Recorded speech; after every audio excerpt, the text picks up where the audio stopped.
If you love nice, thick, juicy hamburgers, gourmet style, of course, then follow me on into the kitchen of Ebony, Ivy, and Thyme.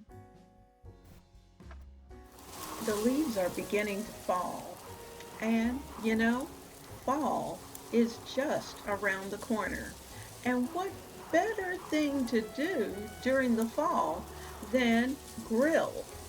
And so when we pull out the grill, we're thinking delicious burgers. Well, guys, tonight we're going to be making some SHROOM burgers. SHROOM for mushrooms burger. So I have some mushrooms here in my on my paper plate. I got a little chunk of ground beef that's there that we're going to be using, plus a little more that I'll pull out of the refrigerator.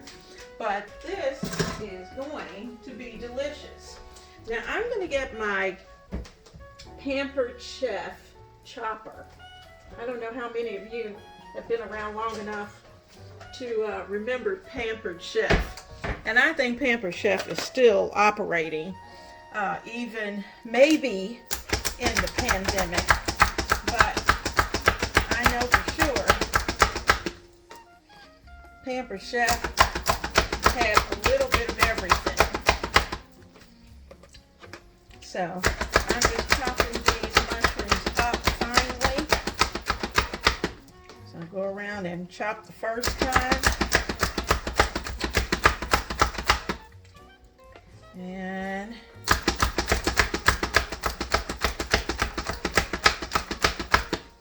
want to make sure they're good and fine.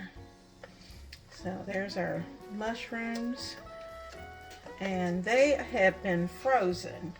So that's the reason why they're so damp looking. I'm sure you can probably tell that on the screen. So what I'm going to do is that I'm going to lay them on some paper towel and let them dry out just a little bit, because if they're too moist, then that's going to be a problem, and we will have to add way too much of the bread, too many breadcrumbs. You know, we want the breadcrumbs in there, the Italian breadcrumbs, but we don't want a lot of them. So we want the flavor of the shrooms and the flavor of the beef.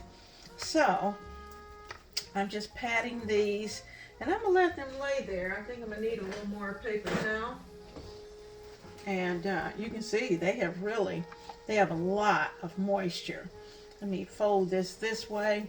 I think I'll flip them back onto the plate now that I've gotten the first batch of moisture out.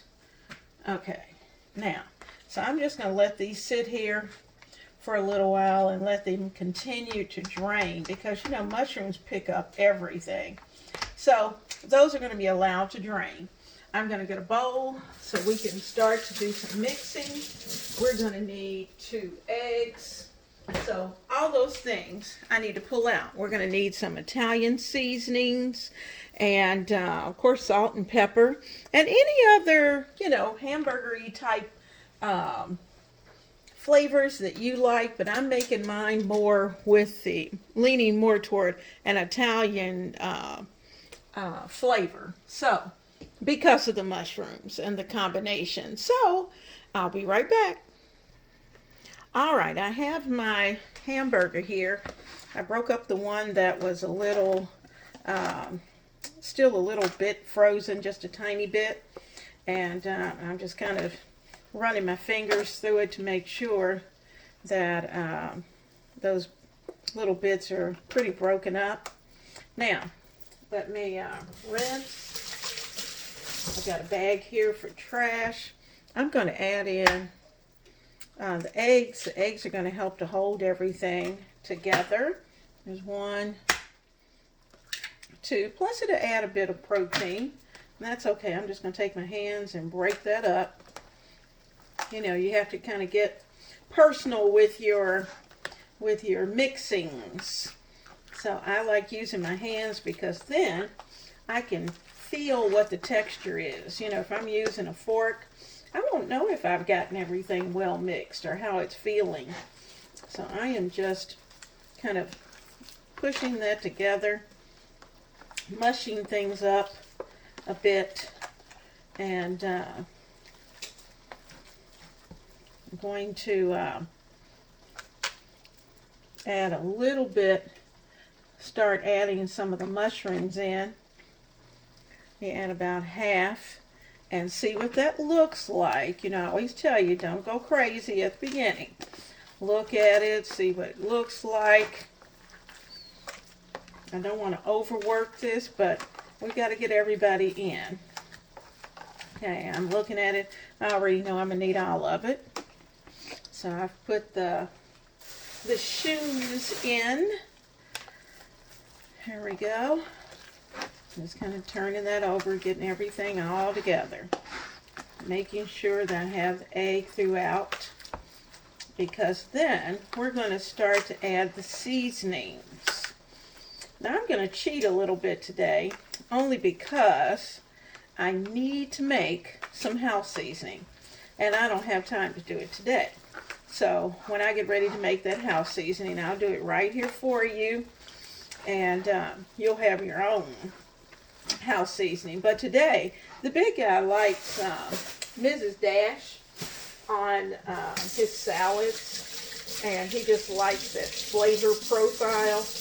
And so we are going to add in some Mrs. Dash, and then you know we have to have some pepperoncino. We're going to probably add a little bit of, I already know I'm going to use some garlic powder. So I've got garlic powder first. Want that in. Because you know mushrooms really don't have any flavor. They pick up the flavor of what's around it. Now I'm going to add in, put it in my palm, about a tablespoon of Mrs. Dash.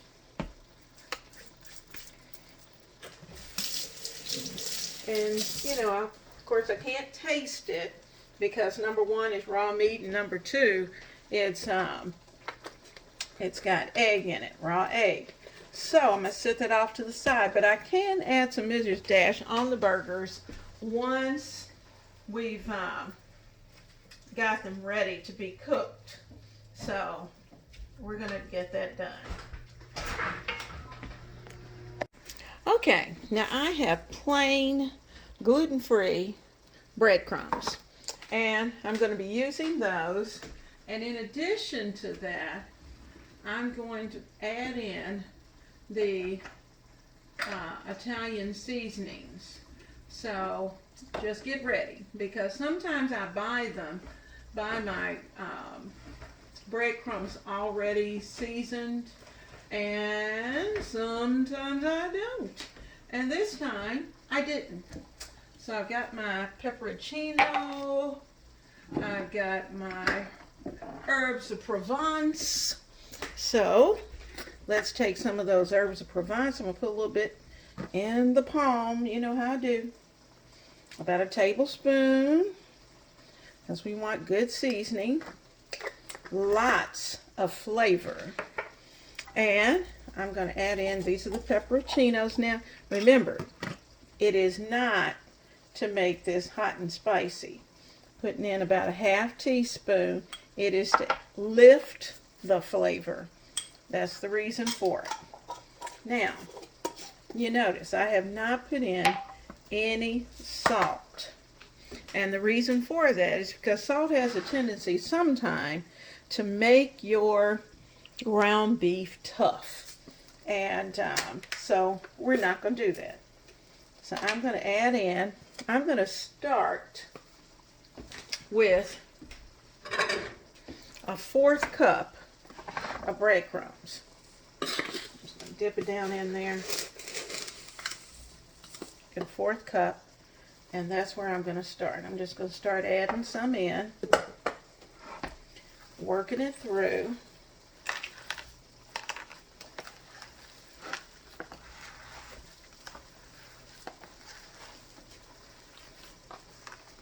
Now you notice I haven't added any Worcestershire in yet, but you know I will. because it always goes in my hamburgers, no matter what. I don't care what the flavor profile is, it goes. All right, so that's our 1/4 of a cup of breadcrumbs. And I have about 2 pounds of hamburger here.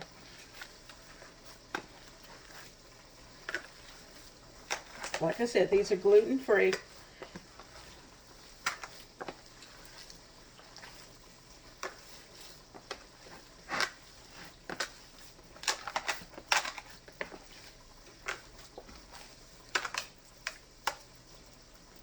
And I think I'll add maybe just an 1/8 of a cup more. There we go. Add about 1/8 in. That's good to go. Let me go get the Worcestershire sauce after I wash my hands. Get all the crud off first. And then we'll be ready to put this in the refrigerator until we're time to put them on the grill. Okay, if you really want your hamburger to be good, or any type of beef, steak, whatever it is, this is the brand to buy. This is Lee & Perrins Worcestershire sauce. Oh my gosh. I mean, it has been on the market for as long as I can remember. It is what I normally buy unless there's a pandemic and it's not available, because people grab it because it is the best on the market. So I'm taking the top off. I found it after the pandemic, and well, the pandemic's still going, but after things got a little easier with the pandemic, I found my Lee & Perrin. So I am going to just shake a little bit. I'm going to say about 1/8 of a cup. And I'm going to put that in. Better add a little more. There we go. And there's our Lee & Perrin. It smells divine. Anytime you're doing something beefy, Lee & Perrin's is the sauce to go to. You're cooking anything with beef, whether it's Swiss steaks or if it's I like Swiss steaks, or minute steaks as they call them. If you're fixing some type of round steak, or just steaks in general, you want that Lee & Perrin to be a part of the flavor. Okay. Now guys, this is what I like to do so that I know my burgers are pretty even. I'm going to get a paper towel, put it down on my surface. I'm going to take this out. Now I'll need this, so I'm not going to take it away. I want to make sure you can see the bowl. But what I am going to do is that I'm going to put this into a log. So I'm going to start with, I'm just kind of pinch it in the middle and sit this part off to the side because we'll need the space. And then I'm going to take this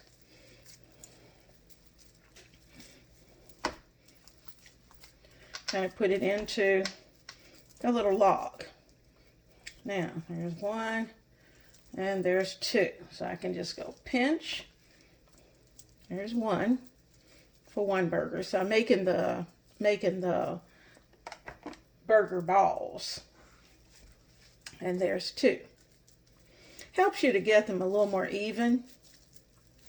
And you just kind of put those together in there. That one was a little big, but that's okay. Sometimes we want small burgers.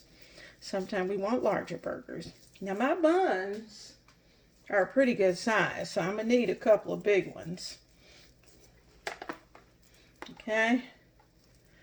So, look at this. We're going to work with it.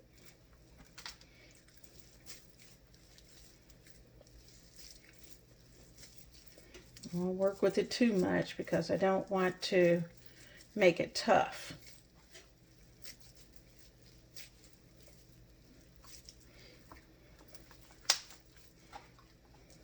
And then there's our center, and I think I'll do it there and there.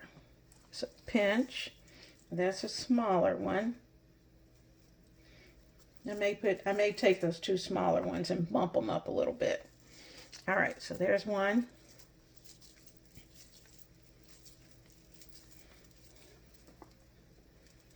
And say I'm going to take this one right here, give it a pinch.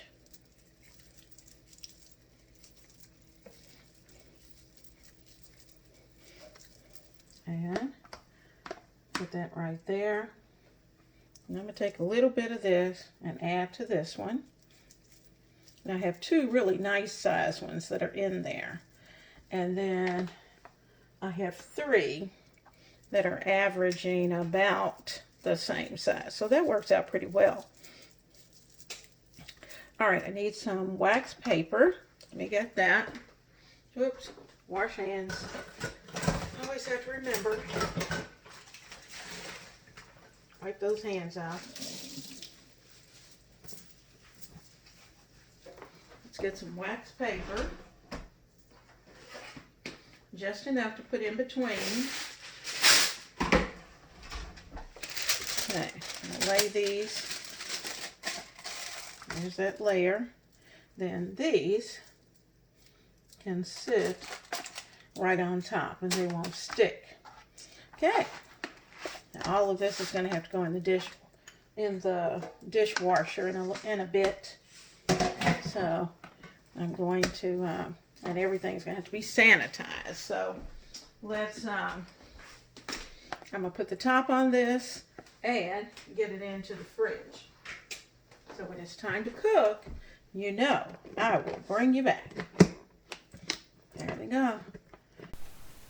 The big guy is a little bashful. Not really, but he is when it comes to cameras. So I'll say he's more camera shy. Now, he is going to be doing the grilling tonight. And he's going to be putting those burgers on the grill and getting that grill prepared. Now, his technique is that he heats up the grill first and get it screaming hot. And then we take a paper towel that has been soaked in oil and we rub down all of the grates so that the burgers or whatever it is that we're going to cook doesn't stick as much. So we're going to have to try it with these burgers because we haven't done these burgers on the grill before. And you know, I sometimes put down a silicone sheet on the top of the grill grates so that nothing falls through, just in case, you know, whatever it is that I'm cooking starts to break up. And remember we were debating about the amount of breadcrumbs and whether or not it would hold together. Well, it's all an experiment in the kitchen. So we're going to see what actually happens. So stay tuned. I don't know about you, but I like my food hot. And I have bacon that I prepared earlier in the day. And I warmed it up very quickly in the microwave. And so I'm going to put some bacon on the burgers. I've also added a mixture of Hellmann's and a little bit of mustard, Dijon mustard. And I put down some Swiss cheese because Swiss cheese goes so well with mushrooms. And so I am going to add the burgers. I brought them in. And you know, let me tell you a little bit about our experiment. First of all, they cook like a meatloaf burger. And that means that they are subject to fall apart. And that's mainly because of the mushrooms. And I don't think we can get around that. So be prepared. And actually, I think if I were to do it again, I would definitely have my silicone sheet because that would have avoided any chance of the burgers breaking up. So just keep that in mind should you decide to grill them. have a silicone sheet or some type of pan underneath so that your burgers will hold together. You can see they did pretty good, but there were a couple that did fall apart. Now, so I'm putting the tops on the burgers. I have the cheese melted on the hamburgers themselves. We did all of that on the grill. And so now we're going to add some veggies to the plate. Yes, we have onions already on the burgers, but the veggies that we're about to add are just for us to eat with salt and pepper. It's summer, guys.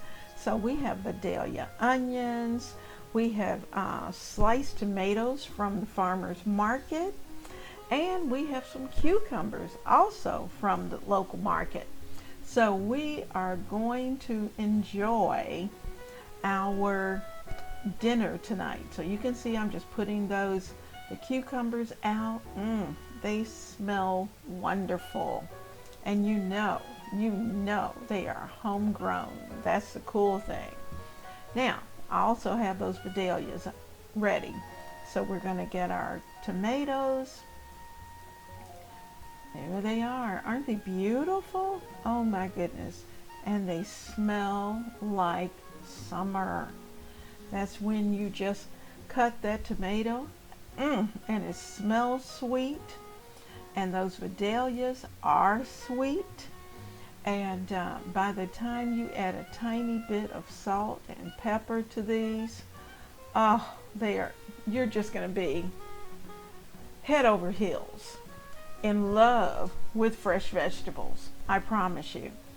And these burgers, when you bite into them, they're moist and delicious. Look at that plate. Delicious. I hope you have had a wonderful time in the kitchen, and I hope that you will continue to be a part of the Ebony, Ivy, and Thyme family. I have certainly enjoyed your presence.